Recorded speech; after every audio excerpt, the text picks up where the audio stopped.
मेरे अजीज दोस्तों और बुजुर्गों, जहां पर रमजान हमसे रुखसत हो रहा है, वहीं पर हमको ये समझने की जरूरत है कि आज हमारे मुल्क में बहुत सी चीजें हैं, बहुत सी ताकतें हैं जो पूरी कोशिश कर रही हैं कि हमको दीन से दूर किया जाए, जिनका मकसद यह है कि तौहीद के पैगाम से हमको दूर कर दिया जाए। कोई कहता है योगा करो, कोई कहता है ये करो, कोई कहता है वो करो, कोई कहता है ये मत खाओ। मैं पूछना चाहता हूं हिंदुस्तान के वजीर आजम से कि आपने किताब के रस्म इजरा में कहा था, आपके घर में मुसलमानों की तालीम पर एक किताब का रस्म इजरा में मिस्टर प्राइम मिनिस्टर आपने कहा था कि कुरान में 800 मरतबा इल्म का लफ्ज इस्तेमाल हुआ। वेरी गुड, मगर ये क्या है? आप हमको योगा कराने में मजबूर है। योगा करना ने तो आप हिंदुस्तान के बाइज्जत मुहिब वतन नहीं। ये कौन सा सवाल है, ये कौन सी बहस है कि एक एक्सरसाइज को मुल्क की मोहब्बत तक लेकर चला जा रहा है कि नहीं आप करें तो मोहब्बत, नहीं करते क्या करते? नहीं करेंगे हम। किसकी ताकत नहीं है, किसकी मां ने जनी मजबूर करने हमारे को?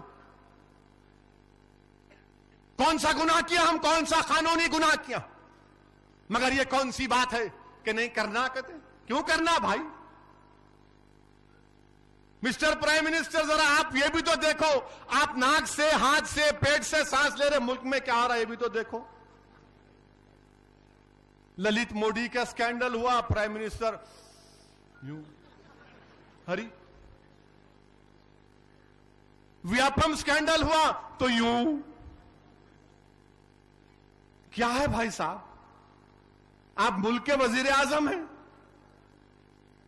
जरा तो कभी अपनी जबान को हिलाइए। इतनी खामोशी क्यों है? खामोश बैठे हुए हैं, खामोश पे खामोश कोई बोलते ही नहीं। मगर योगा डे मना रहे। अच्छा, योगा डे बनाए। बीजेपी के कौमी जनरल सेक्रेटरी ने यह कह दिया कि नायब सदर जमहूरिया क्यों नहीं आए? क्यों नहीं आए? उन्होंने आना था, उन्होंने तो मालूम हुआ उनको दावत नहीं दिए। बोले अरे नहीं मालूम था। अच्छा, ये हो गया ना। मिस्टर प्राइम मिनिस्टर, सदर जमहूरिया ने आपको इफ्तार की दावत दी, आप क्यों नहीं गए? वहां आपके जनरल सेक्रेटरी ने कहा कि वाइस प्रेसिडेंट को आना था, मगर बाद में मालूम हुआ दावत नहीं थी। मगर आपको दावत दी गई, आप क्यों नहीं गए? आप जाना था ना, कौन रोका आपको? हम आपके मोहताज नहीं है आपकी इफ्तार की दावत के।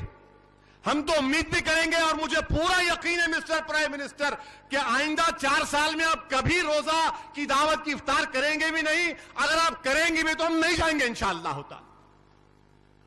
मगर यहां पर यह क्या बात है? यहां पर यह क्या बात है कि सदर जमहूरिया की तौहीन, इफ्तार की कोई अहमियत नहीं है। इफ्तार रोजे वालों के लिए जो रोजा नहीं रखते उनको क्या करना है? किसी ने अखबार में लिखा कि दिल्ली में सुना मैं खजूर से ज्यादा टोपियों की फरोख्त हो गई कहते। तो किसी ने जाकर टोपी की दुकान से पूछा ये क्या बात हुई? तो बोला नहीं, ये पूरे ले रहे इफ्तार की पार्टी के लिए। कौन ले रहे? जो रोजा नहीं रहते। अचानक इनको मोहब्बत पैदा हो जाती है। रमजान आया तो हम टोपी पहनेंगे। बस है भाई, खुदा के लिए टोपी पहनाना छोड़ो हमारे को। हमारी टोपी सलामत है तो बस है। हमारे हक को बचाओ, हमारा हक हमको दो। मगर प्राइम मिनिस्टर, आप सदर जमहूरिया की तौहीन किए।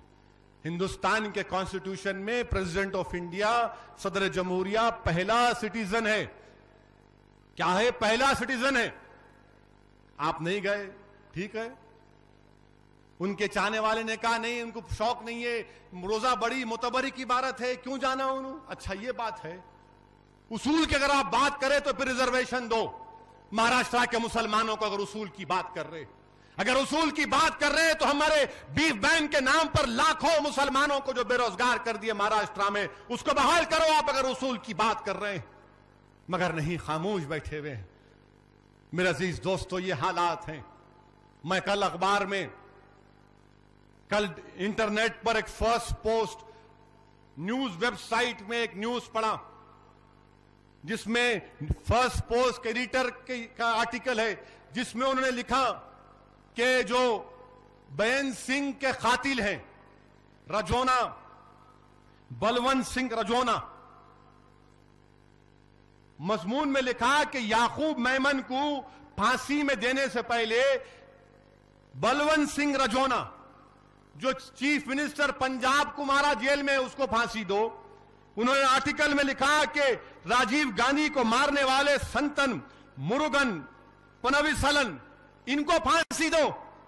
और फिर अपने आर्टिकल में यह लिखा first post editor in chief ने, क्योंकि बलवंत सिंह रजौना, संतन, मुरुगन और परवेसलम को फांसी इसलिए नहीं दी गई क्योंकि इनके पीछे इनकी पार्टी है। पंजाब में अकाली दल है, तमिलनाडु में दोनों पार्टियां हैं। यहां पर तो कोई पूछने वाला नहीं है, ये मेरे अल्फाज नहीं है, वरना ये लोग चलाएंगे कल टीवी पे 9 बजे असदुद्दीन ओवैसी एक और भड़काऊ भाषण दे दिए, देखो बोल दिया मक्का मस्जिद से इनू। मैं नहीं बोला भाई, first post editor in chief का आर्टिकल छपा, वो पढ़ के बोल रहा हूं और मैं मुत्तफिक हूं उससे। अदालत का फैसला आएगा तो याकूब मेमन को सजा होगी, अजमल कसब को फांसी हुई, हम कुछ बोले, कानून है। मगर यह क्या बात है, Balwant Singh Rajoana sitting chief minister को मार दिया, पंजाब की असेंबली में रेजोल्यूशन पास हुआ, तमिलनाडु की असेंबली में रेजोल्यूशन पास हुआ। अरे जब फांसी देना है तो सबको दो, मजहब के नाम पर तफरका मत पैदा करो। दहशतगर्द अगर है तो यह भी दहशतगर्द है, मजहब का टारगेट नहीं तुम नहीं कर सकते। बलवंत सिंह रजौना को फांसी देना पड़ेगा। साबिका वजीर आजम को मारने वालों को फांसी नहीं दिए। क्या कहा सुप्रीम कोर्ट ने कि मरकजी हुकूमत उन तीनों की मर्सी पिटीशन पर बैठी रही सालों सालों सालों, तो सुप्रीम कोर्ट ने कहा सजाए मौत से लाइफ कर देना। दूसरे दिन तमिलनाडु की हुकूमत ने कहा हम उनको छोड़ देते। हुकूमत उनके साथ है। यह कौन सा इंसाफ है?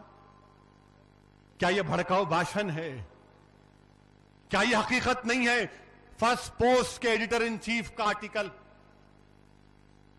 उन्होंने फर्स्ट पोस्ट के एडिटर ने कहा, जगन्नाथन उनका नाम है, कि इनको सजा दो। सही बात है, नहीं देंगे आप। और फिर हम ये पूछना चाह रहे कि श्री कृष्णा कमीशन की रिपोर्ट का क्या हुआ? श्री कृष्णा कमीशन की रिपोर्ट का क्या हुआ? श्री कृष्णा कमीशन की रिपोर्ट गायब। अगर कोई श्री कृष्णा कमीशन की रिपोर्ट पढ़ेगा, जो 6 दिसंबर से 10 दिसंबर 92 और 10 जनवरी से 25 जनवरी तक जो फसाद हुआ, उसमें श्री कृष्णा कमीशन ने कहा कि शिवसेना के एक मरहूम लीडर जो इस दुनिया में नहीं है, वो जर्नल की तरह, एक आर्मी के जर्नल की तरह अपने अराकीन को कह रहे थे जाओ मारो मुसलमानों को। श्री कृष्णा कमीशन को अगर आप पढ़ेंगे, उसमें कहा गया कि पुलिस वालों ने कहा कि हाँ एक मुसलमान मरता तो एक कम होगा, हम नहीं जाते मदद को। श्री कृष्णा कमीशन में एक्शन टेकन रिपोर्ट जो महाराष्ट्र असेंबली में रखी गई, जिसमें शिवसेना की गवर्नमेंट ने कहा कि हाँ हम इस बात को मानते हैं और कोई मायूब बात नहीं है कि हिंदुस्तान में रहना है तो वंदे मातरम पढ़ना पड़ेगा। यह श्री कृष्णा कमीशन के एटीआर में कहा गया। लोग मुझे तनकीद करते हैं असदुद्दीन ओवैसी पर, मैं कांग्रेस वालों से पूछना चाह रहा हूं, 15 साल तो हुकूमत करे, महाराष्ट्र में क्यों नहीं श्री कृष्णा की सिफारिशात पर अमलारी करे? खाओ, घर का खाओ, खूब गुस्तजू करो, दुआ करो अल्लाह से कि अल्लाह सुब्हानहू व तआला हमको दीन दुनिया में कामयाबी अता फरमाए। अल्लाह सुब्हानहू व तआला मजलिस इत्तेहादुल मुस्लिमीन को कामयाबी अता फरमाए। अल्लाह सुब्हानहू व तआला मजलिस इत्तेहादुल मुस्लिमीन को हासिदीन के हसद से और उनके शर से महफूज रखे। अल्लाह सुब्हानहू व तआला मजलिस इत्तेहादुल मुस्लिमीन को आने वाले हैदराबाद और बेंगलुरु के बल्दिया के इंतखाबात में अजीमुशान कामयाबी से नवाजे। अल्लाह सुब्हानहू व तआला हमको मुत्तहिद रखे। अल्लाह सुब्हानहू व तआला हमने जो इबादतें की, अल्लाह हमको तौफीक दे के इस इबादतों को आने वाले साल के 11 महीने करें। अल्लाह हम तमाम के गुनाहों को माफ कर दे। परवरदिगार, तुझे वास्ता है तेरे हबीब का, परवरदिगार हमारे गुनाहों को माफ फरमा दे, हमको हिदायत दे, हमको तौफीक दे। या अल्लाह हमको हिदायत और तौफीक दे, या अल्लाह हमको हिदायत और तौफीक दे। अल्लाहुम्मा सल्ली अला सय्यिदिना मुहम्मद व अला सय्यिदिना मुहम्मद व बारिक वसल्लम। ला इलाहा इल्लल्लाह।